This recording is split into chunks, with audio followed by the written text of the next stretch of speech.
Good evening, everyone, and welcome to another night of Deep Soul. Tonight, we are joined by a phenomenal artist. She engages her audience with every word that she sings. Her words make you think, make you feel, and make you believe in love, relationships, and so much more. Please help me welcome to the stage no other than Lauren McClinton.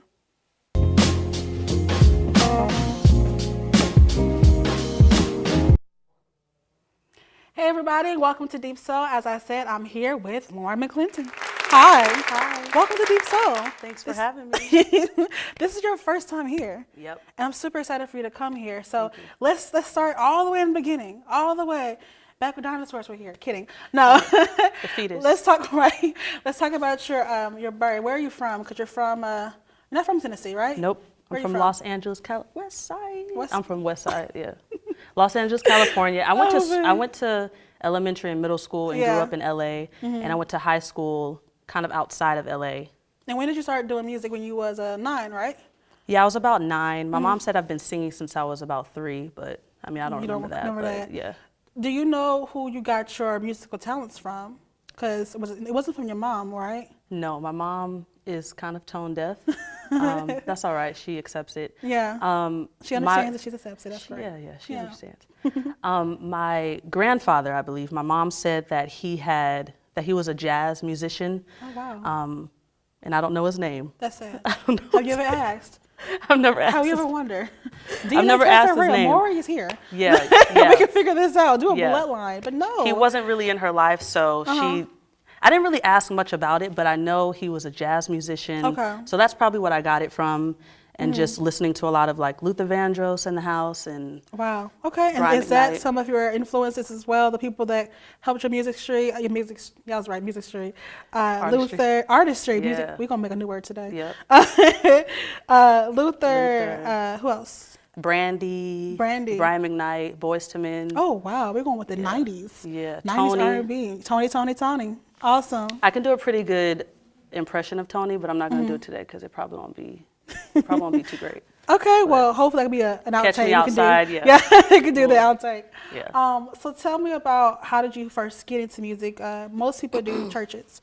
They sing in the choir. So was that you as well? Did you sing in the choir? Yeah, I begged my mom to be in the choir. I went to a Baptist church, so, there was a lot of, that's where I learned everything, how to harmonize, how to run. Yeah. For the gods, just a bunch of runs to where like, are we even singing the song anymore? Runs. So I really learned everything from church, I'll say, and just listening to a lot of the artists that I told you before. Yeah. And so I begged my mom to be in the choir. She let me, and then everything started from there. Yeah. So how did you get to Tennessee? You was in the choir back at home. So how did Tennessee come about? Yeah, so I really don't know how I got here. Okay, well, you don't know. I feel like it was just destined to be. My best friend Zay, she's also from LA. Okay. She wanted to go to Fisk, so she visited Nashville and she visited Fisk and everything. I wanted to go to Loyola Marymount, which is what? Loyola. Loretta. Okay. Loretta. I want to go to Loretta Marymount. There we go. Hope they don't see this. It's a beautiful campus. It looks over Santa Monica Pier. Oh, wow. Like it's beautiful, and I wanted to go there. I got rejected, okay, but well, that's fine because I'm here. But yeah, so I got rejected, and then Zay told me everything about Fisk and Nashville, and I got accepted into other colleges in California, but I was just kind of like, I didn't get into Loyola, so I was like, I'll really go anywhere at this point. Right. So I just went to Fisk on a limb. Like I just went. No fear at all? Like that's kind of scary. Not really, which was very different for me because I'm a very in my comfort zone type of person. So I really think that coming out here was just. It was the ability for you to get everything out and just explore different things. God's plan. So how was Fisk? How was that entire experience? Because you was also a Fisk Jubilee singer. So tell me about that experience. Best experience, best decision of my life, literally. I feel like I got like a second father out of that because our director, Dr. Kwame, is like the best person ever. Like if you met him, shout out to Dr. Kwame. Jubilee, what?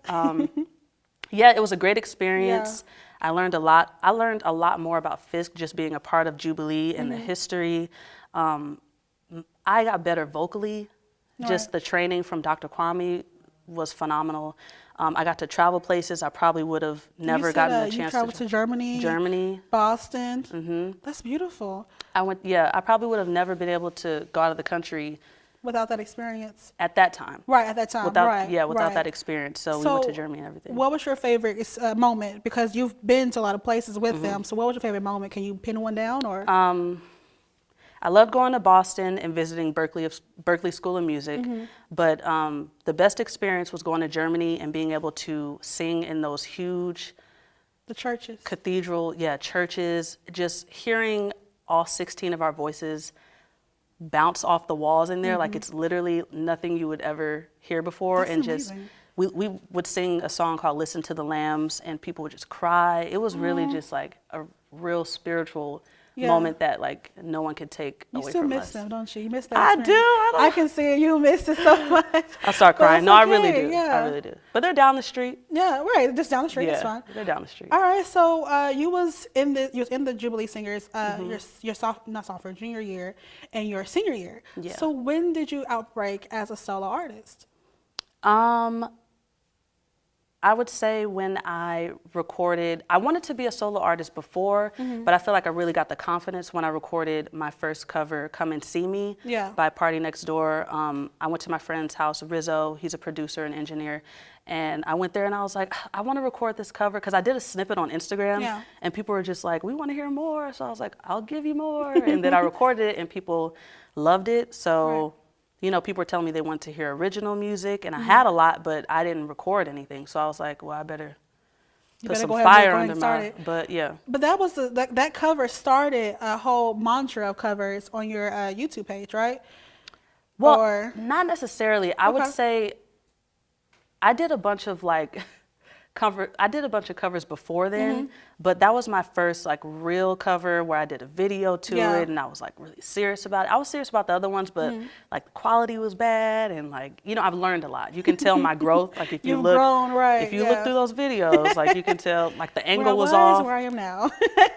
Literally, my hair, like little pieces of my hair was out of place. I was like, Lauren, what you like? If I look back, that's what happens when you're an artist or any kind of person in a craft that you're really good at it. You start picking at the smallest things, and nobody else sees it but you. But you know, I didn't put those videos on private, so I'm trying to show people my growth, because I could. I really, so many times I'm like, I could just hide these, nobody would ever see them, but I'm like, I'm gonna show y'all. No, we want to how whack it was. We want to see the entire process.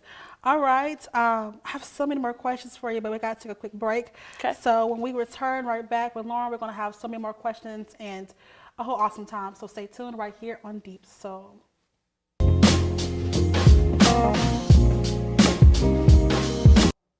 Welcome back to Deep Soul. As I said, we're joined by no other than Lauren McClinton. So before we took a break, we were talking about you coming to Nashville and your experiences as a Jubilee singer, and then you outbreaking as a solo artist. Let me know some difficulties that was going on as you was outbreaking as a solo artist. Like, was it challenging? I guess it was challenging internally. Because I just had to build a lot of confidence. I always knew I could sing, but I wanted to be a songwriter for a good amount of time. I wanted to just write songs and get into publishing. I was like, that's where the money is. I can still meet a bunch of great artists. I can still sing. They'll hear my voice. Somebody will hear it. And me and my friend Dominique, we were talking about we want to be professional background singers, like behind Jasmine Sullivan or something. I mean, I really wanted to be behind the scenes. But you have such a in front of the camera like voice, and I'm just like, don't hide it. I appreciate that. They want to hear it. Don't hide it. Yeah, I'm trying. Yeah, you're doing great. You're doing a great job, and your music is beautiful. And Thank you. I have questions on that, but I want to go into when we was talking before we had the cameras rolling. We was talking about you did the X Factor and you did The Voice. How was that experience? Horrible. Okay, well, no, it really was. I'm not gonna like sugarcoat anything. I didn't enjoy it, but it was a great lesson for me. Like the X Factor experience wasn't too bad. Like Zay was with me too, my best friend who went to FISC, whatever. This is a good best friend. I know that. Oh yeah, since we were 14. She was with me. We sat in, I think we were there for 7 hours. Actually, probably like the whole day. Probably like 10 hours of sitting. Oh my goodness. Standing outside and then going in and sitting in there, and then you go into the booth, and I was like, they said no. It's like, okay, well, I'll see y'all. And I'm like, I'm going to come back next year. Yeah. I didn't. And then I decided to do The Voice. Okay, and you had the same, okay, we got this, we're gonna do well. And It was a little different. Okay. I did the first audition round was a video submission or whatever. So I got past that, and then I went to the second round. So I was really confident. I was like, oh, I got it. I'm about to be. The video was fine. You know, now this in person is gonna be great too. Yeah. And then It wasn't. It wasn't. Yeah. I was supposed to do 3 songs. I did the first song. They cut me off. I don't even think I finished the first verse. Oh goodness. And they were like drinking coffee They and like wasn't talking listening. while I was They performing. wasn't So it was, listening. and what was also kind of like messed up. By the way, I still watch The Voice. Like, it didn't stop me from That's watching. good. You're still a loyal fan. Yeah. It just that path wasn't my path. It just wasn't Right. for me. Yeah. But yeah, the people in the waiting room could also hear everything that's going on in that room that you're auditioning in. So it's like you walk out and they've already heard that you didn't make it. So you walk out and it's awkward. So I just walk out. I'm like, What do they say to you? Nobody just came No to you one and was said like, anything. Oh, they rude. they're That just is rude. this is what they're like. That is so rude. Yeah. Okay, well, It was funny. How did let me ask you this question as an artist? How did rejection help you in a way? Because people see rejection and they just get so distraught that they end up saying, "I'm done with music. I'm done with whatever I'm doing. Let me go ahead and quit." But you're still going on. So how did you deal with rejection? Well, yeah, I still went through that. I wasn't Yeah. depressed or anything, but Yeah. like when I left the audition process for The Voice, I was dramatic. I got in the car and I was like, music isn't for me. And I was just like, my Yeah. parents were in there and they were like, okay, you want to go to Olive Garden? And Wait, I was what? like, That's not. I don't want to go to Olive That's not Garden. the solution to I this. was like, I want to go in my room in the dark. Right. Get some ice cream. Ooh, I love ice cream. Oh my gosh, I'm here. Oh my gosh, yeah. That's a whole nother tangent. That's a whole right there. nother. It's a whole nother tangent. Whole nother episode. tangent. But yeah, it helped me Yeah. in a way that just I know now, like if I'm rejected from certain things, it just wasn't my path. It wasn't my journey. So rejection is a little easier now. Yeah. It's not like, oh, rejection, but it's easier. It's better. Yeah. You take it better now because you're not going to be in a whole bad mood. I mean, of course you're Right. sad, but it's not going to completely get at you because you said you were dramatic. I was dramatic. You was very dramatic back Yeah, then. I was. All right. So you, as we talked about before, you started singing at 9. What would you say to your 9-year-old self? Seeing as you are now, the kind of artist that you are now, what would you say to that 9-year-old self back then? I'd probably just tell little Lauren, little Lo, to just have more confidence. Okay. Always knew that I could sing, that I knew that music was going to be a part of my life somehow, but I didn't have enough confidence to be like, This is what I want to do full time. I want to be front and center. This is what I want to do. I want to be an artist. So I just tell her to, even if, and me and my manager Maria talk about this all the time, even if no one likes your material, if you put your heart into it, if you love it, then it's great and it's dope. You know what I'm saying? Like, Yeah. and that's all that matters, really. Thank you for saying that because I Yeah. feel like a lot of artists get so, just they don't understand. Like when even at the hard times, you keep on pressing on. But it's a whole nother rant. I digress. Let's, girl, I can just sit here for Press days. on. Just press on. Yeah. Let's go into the music that you're having out now. I want to talk about the song "Let Me Go." Right? Tell me about that song. Who was the help in the process for the song and the creation of the single? And I also want to know, was that specifically about anybody? It was specifically about, yeah. Okay. Well, okay. Okay. Wait, I won't give names, but You don't have to. You don't have yeah, to. yeah. I had just got out of a lot of people kind of misinterpret the song too, but I got out of a relationship and then I was a little hard after that as far as like, I just had a lot of walls up anyway. Yeah. But there was another guy that was just trying to pursue me or trying to date me or whatever, and that was my song to him. We're still friends. Like it was just, Okay. that was my songwriter side of me.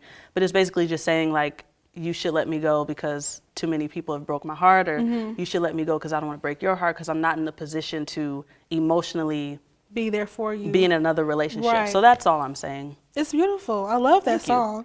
song. Who helped you write the song? Because you are your own songwriter, but I want to know who helped you with the beats and all of that stuff. Do you have anybody you want to give a shout out to? Yeah, Rizzo produced it, and I believe he like the way me and Rizzo work as well is like I mean, I wrote most of the song, but there was, I think in the hook, he gave certain ideas that like really made the hook, Okay. you know, built the hook to be what it was. He produced it.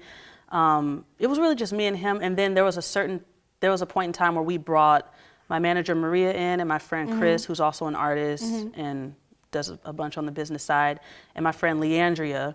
She came in and put strings on it. You'll hear the strings in the second hook. But they had ideas and pitched some ideas and stuff. Some made it, some didn't, because I'm like kind of stubborn and kind of particular about certain things. But yeah, it was kind of like, it was really just me and Rizzo, and then it ended up being kind of a group effort. And talk about the importance of collaborating, because I think a lot of artists understand that, why you need to collaborate, why it's not competitive, this is all just we're here for each other. So can you talk about the importance of that? I think you need to collaborate because you absolutely cannot do it by yourself. I think I tried in the beginning and it just didn't work. You learn a lot when you work with other artists and other producers and people who aren't like you, people who don't write like you, people who don't sing like you. I have friends who are artists right now that I've become friends with in the last year and a half or 2 years that I collab with all the time, that I've just learned so much from. It's ridiculous. So you get to learn so much more for it. And you meet other people through them.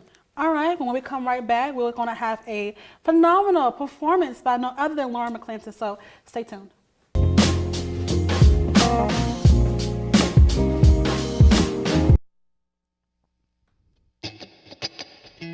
Hey everybody, my name is Lauren McClinton. This song is called Check Your Phone. Hope you like it. Oh yeah, yeah, yeah. No, no, no, no, no. I know we've been fighting, I know we ain't been the best, but our love is exciting, so we shouldn't give up yet. I just wanna know how you could think we should slow down, so I'll make you cry. Baby, I'll get you back, so I'll send a little picture just to let you know that I miss you. It may be a little risque, but I'ma have it my way. And I ain't even worried, 'cause I know you're for me. So I'll get you back, baby, I'll get you back. Just check your phone, I swear I'll make you wanna come home. Oh, just check your phone, I swear I'll make you wanna come home. Oh, baby, I know we keep fighting, I know this ain't been the best, but this love that's inside me, it ain't meant for no one else. I wanna make things right, I gotta see you tonight, so I'll make you cry. Baby, I'll get you back, so I'll send a little picture just to let you know that I miss you.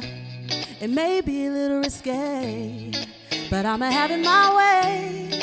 And I ain't even worried, because I know you're for me. So I'll get you back, baby, I'll get you back. Just check your phone, I swear I'll make you wanna come home. Oh, just check your phone, I swear I'll make you wanna come home. Yeah. Oh, I swear I'll make you wanna come home, baby. I promise I'll make you wanna come home, baby. I know that you wanna come home to me, yeah. If you would just check your phone, I swear I'll make you wanna come home. Oh, baby, just check your phone, I swear I'll make you wanna come home, baby. I'll make you wanna come home, baby. Oh, yeah, yeah. I know you wanna come home, baby. I swear you wanna come home, baby. I know it.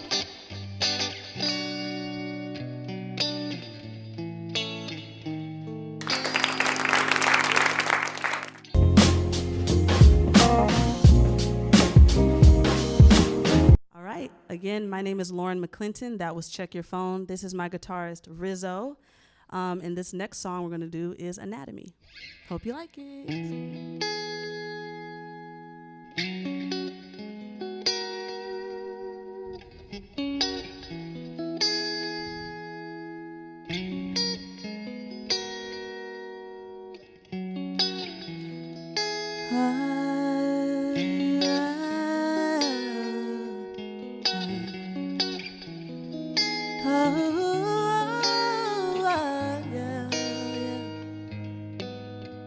Every broken part of me back together like nothing ever happened to me. I take a little bit of you, we dissect like anatomy. I wonder what you have to offer. I loved you cause you came at me proper and told all the mothers to get out the way. You said you wanna keep things tight, now you got me. But now we gotta do things right, oh, you haunt me. Oh, I took a little bit of you, little bit more, now you're empty. And I know I cut too deep, now you can't recover from me, no. I wonder what you have to offer. I loved you cause you came at me proper and told all the mothers to get out the way. Yeah. I said you wanna keep things tight, now you got me. But now we gotta do things right, oh, you haunt me. Don't leave me, babe.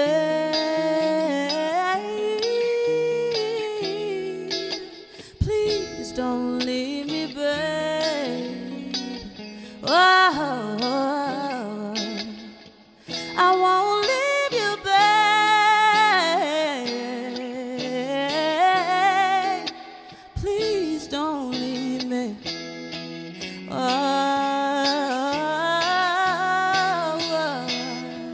Said you wanna keep things tight, now you got me. But now we gotta do things right, oh, you haunt me. We gotta do things right or you'll haunt me. We gotta do things right or you'll haunt me. We gotta do things right or you'll haunt me. We gotta do things right or you'll haunt me. Oh,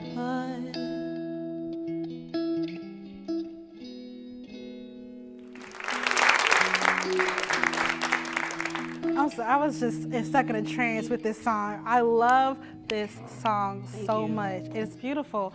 Can you tell us what's next? What can we expect next when it comes to your music? Yeah, so you guys can expect a project soon. We're finalizing that, so stay tuned for it. Yeah, stay tuned for that. It should be coming in the summer. All right. I want to release it in the summer, so the next thing is just releasing my project and then more shows, hopefully touring soon. Awesome. Stuff like that, yeah. All right. Well, thank you so much for coming. Thank you for having such a soulful connection on Deep Soul. Rizzo, I thank you as well. And to everybody out there, as I always say, keep it soulful right here on Deep Soul.